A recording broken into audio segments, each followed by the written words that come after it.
Welcome to the Hormone Hub, your go-to source for the conversations every woman in her 40s and 50s needs to have.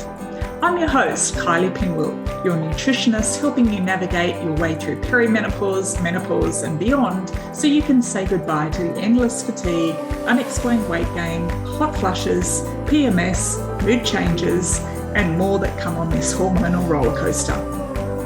If you missed the memo or think this is only for women of a certain age, ladies, it's time to think again.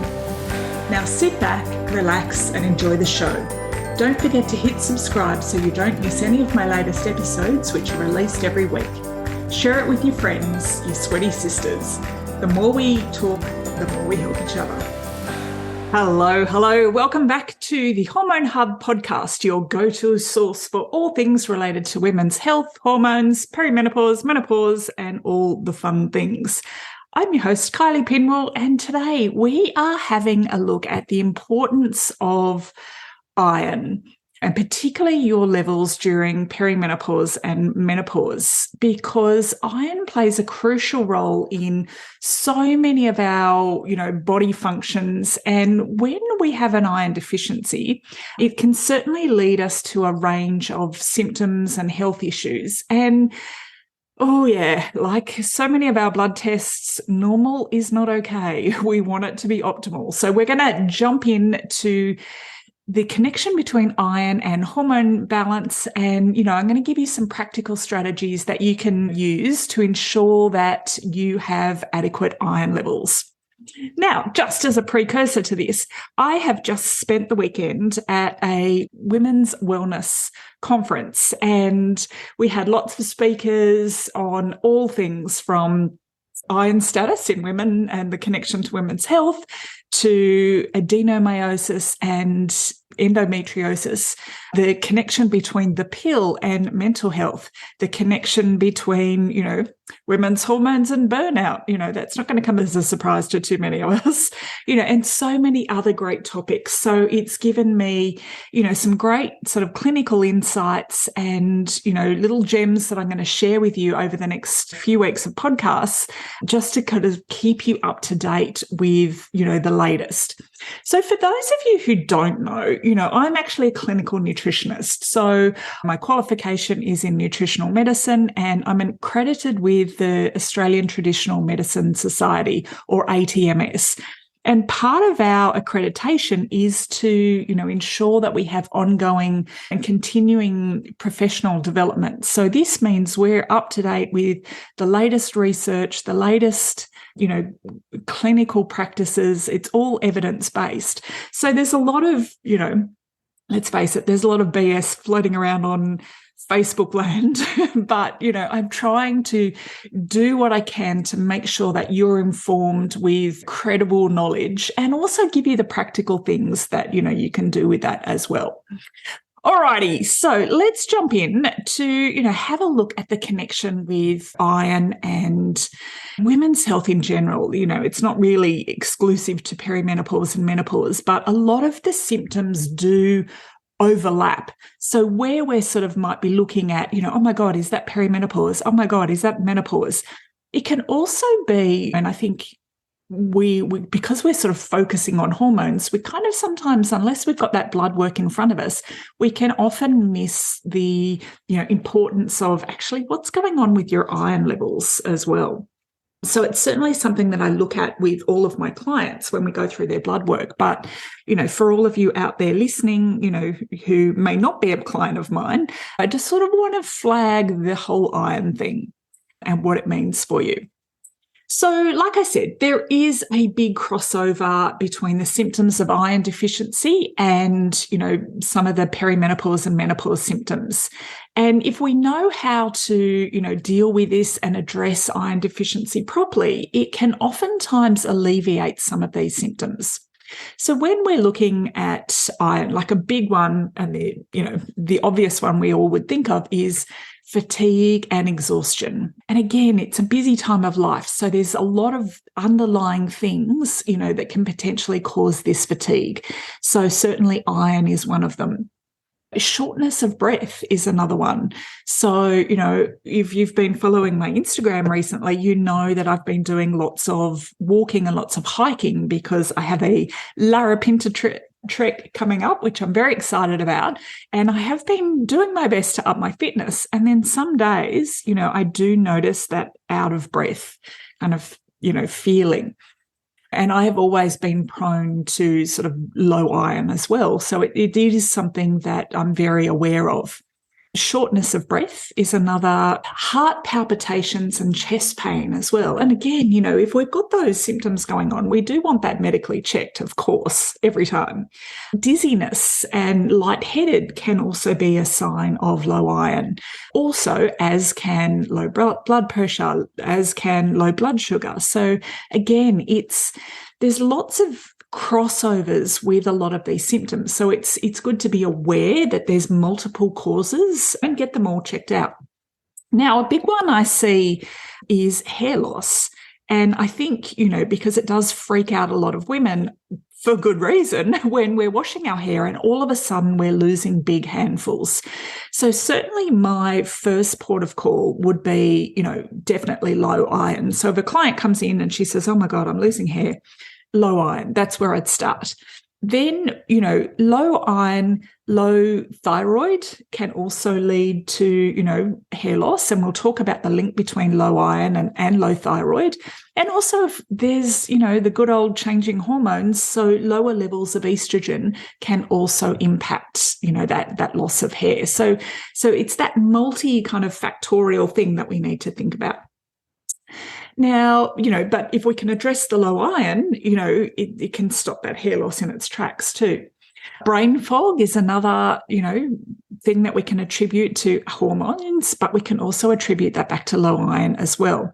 And one interesting thing that came up on the weekend was how low iron affects our mental health. So, when we're looking at brain fog, the inability to think clearly, not being able to cope, anxiety and depression, again, a lot of these can be due to our changing hormones, but they can also be linked to low iron. And it's interesting because they quoted a study where 1 in 4 women who were treated with an iron infusion had actually been incorrectly medicated for depression and anxiety. So, they didn't actually, they weren't actually depressed. They didn't actually have anxiety, but, once they'd had that iron infusion, that sort of, remedied itself.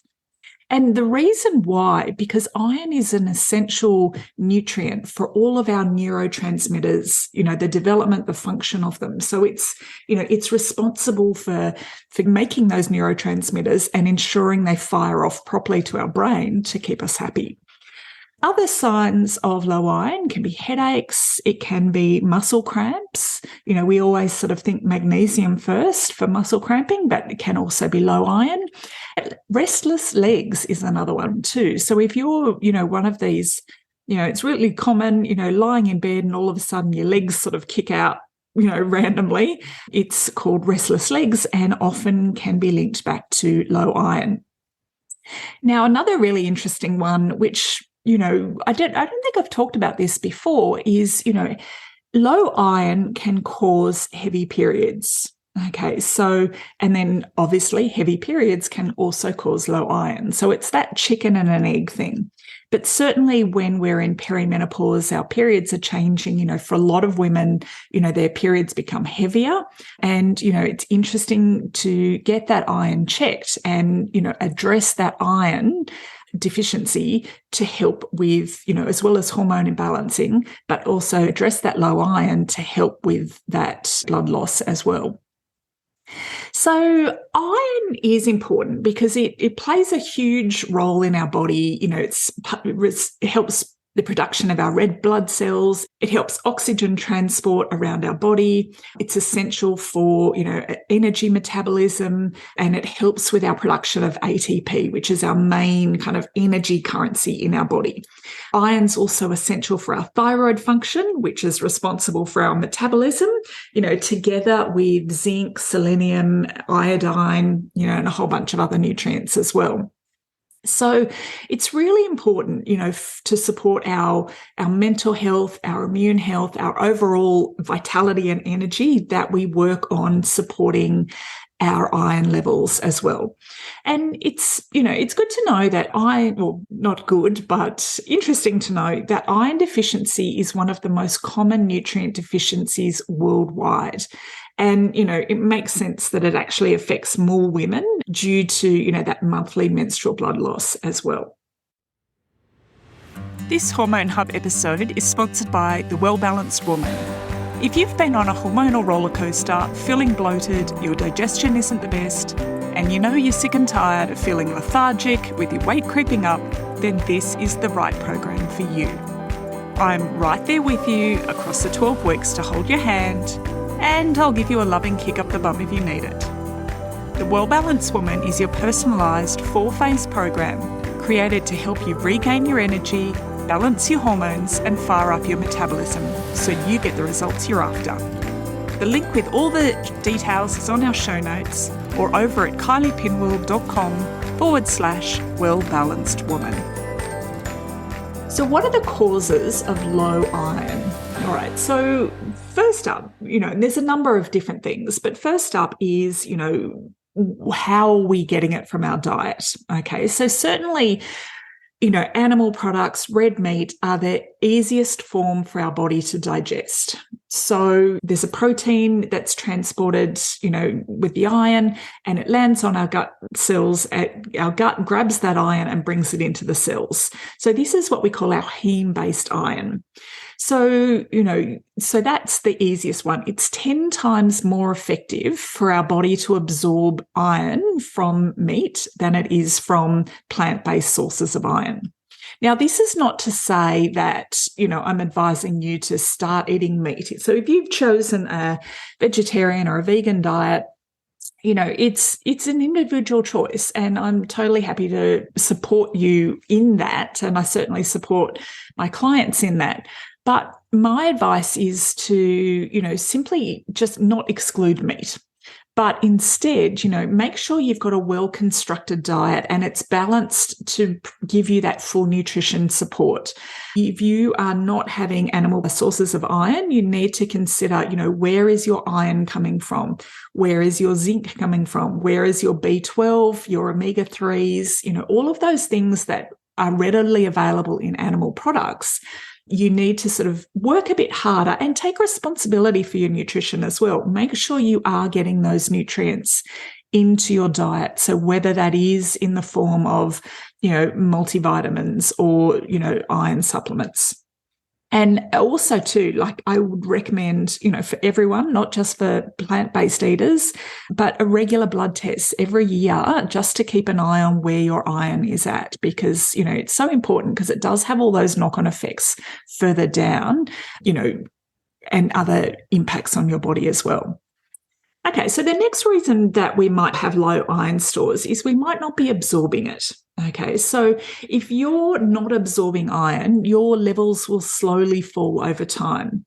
So if we all have about 3,000 to 4,000 milligrams of iron, in our body, and about 1,000 milligrams of that is held in our iron stores. So it's our ferritin. So our ferritin is stores of iron that we have in our body.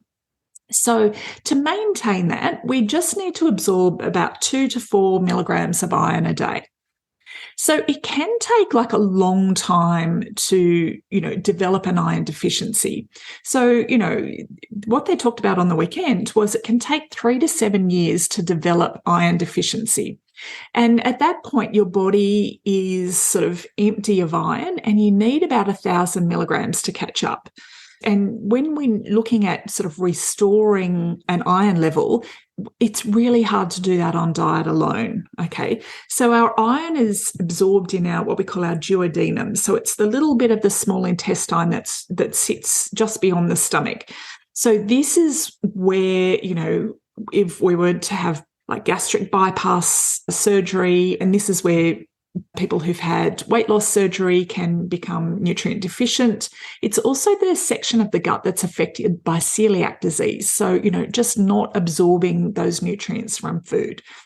If you have Crohn's or IBD, any form of weight loss surgery can impact that absorption of iron.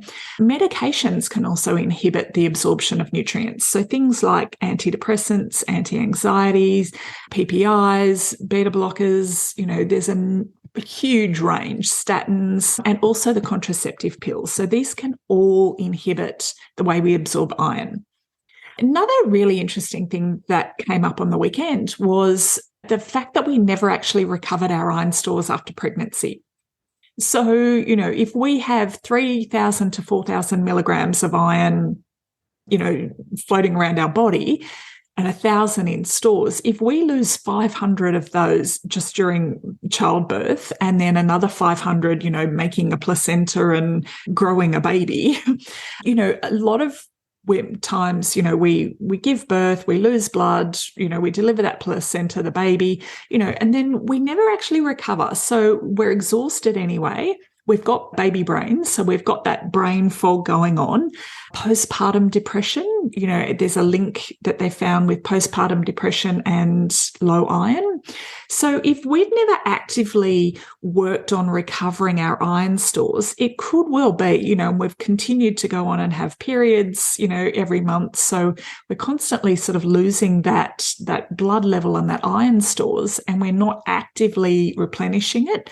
There's a lot of women out there who just never recover. So, 5, 10, 15, 20 plus years down the track, we've never replenished those iron stores. And then, we sort of touched on heavy periods. So when we're losing, more blood every month. So a normal period was, I think they quoted sort of 20 to 30 to maybe 50 mils a month is a normal period. So more than 50 mils a month is, considered a heavy period. And 20% of women have what they consider heavy menstrual bleeding. So obviously this is hard to measure. So unless you're using a menstrual cup, we actually don't know how much we're losing. But if you sort of think, they're sort of on the weekend, they classified heavy bleeding as, needing to change protection every 2 hours. Or more, or the need to double protect, so a tampon and a pad, or if you needed to get up at night, to change a pad or change a tampon. If you sort of, stay home because, of the fear of accidents, so you're taking time off work, you're, choosing not to leave the house because your bleeding is so heavy, and also the passage of clots as well. So this is what they sort of classed as heavy periods. Now, heavy periods obviously, cause low iron, but also, like I mentioned before, low iron can also cause heavy periods. So we really need to address both. So address that iron deficiency, plus also support that, and those heavy periods are driven by that imbalance in that estrogen-progesterone ratio. So we need to sort of make sure we're addressing the iron and we're also addressing that hormone imbalance. We can also lose iron, through excessive sweating. So if you're an exerciser, and they looked at runners and triathletes in particular, if you have sort of any ongoing inflammation, because if we think that iron is needed for that tissue repair, so any sort of inflammation in your body, any injuries, any sort of iron goes off as part of that repair response. And now we need iron for our thyroid, like I said. So, if our iron is low, it's going to negatively impact our thyroid, which is going to negatively impact our metabolism. So you can kind of see, the relationship there between, iron deficiencies and, those hormonal imbalances that can happen during perimenopause particularly, but also then flow into menopause as well. So definitely exacerbated sort of fatigue, brain fog, mood disturbances. So it's really important to get on top of this. So when we are looking at our blood work, what is normal? And we've talked about this before. What is normal and what is optimal is two entirely different things. So when they're looking at iron stores, and the best indicator of our iron status is our ferritin.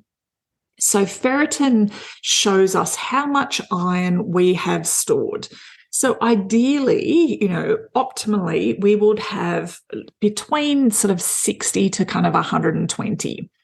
Okay, so, if our ferritin drops to about 50, we're still kind of, in the okay zone. Then if it drops to, it's sort of between, if we sort of think about ideally, say over 50 or 60, our reserve ferritin and our reserve stored iron is anything over 30. So if we're between 30 and 50, we're dipping into our reserves. So we've hit kind of like the warning signs. And then if we are sitting under 15, and I see all the time so many women with ferritin under 15, this is where we are running on empty. So this is where we need to, consider, do we need an iron infusion? Because you can't come back from that just on diet alone. So we need to have a look. Do we need to supplement? Do we need to, have an iron infusion? So certainly if you're sitting under 15, I would be pushing the conversation with your GP towards an iron infusion. If you're in between, say 30 and 50, this is where we would have to look at, improving your diet, including, lean meats, poultry, fish, legumes, leafy greens, plus supplements as well. Also, having these iron-rich foods together with vitamin C is going to help, increase that absorption. So, capsicum, peppers, leafy greens, tomatoes, oranges, any of those sort of vitamin C rich foods, broccoli, all of those.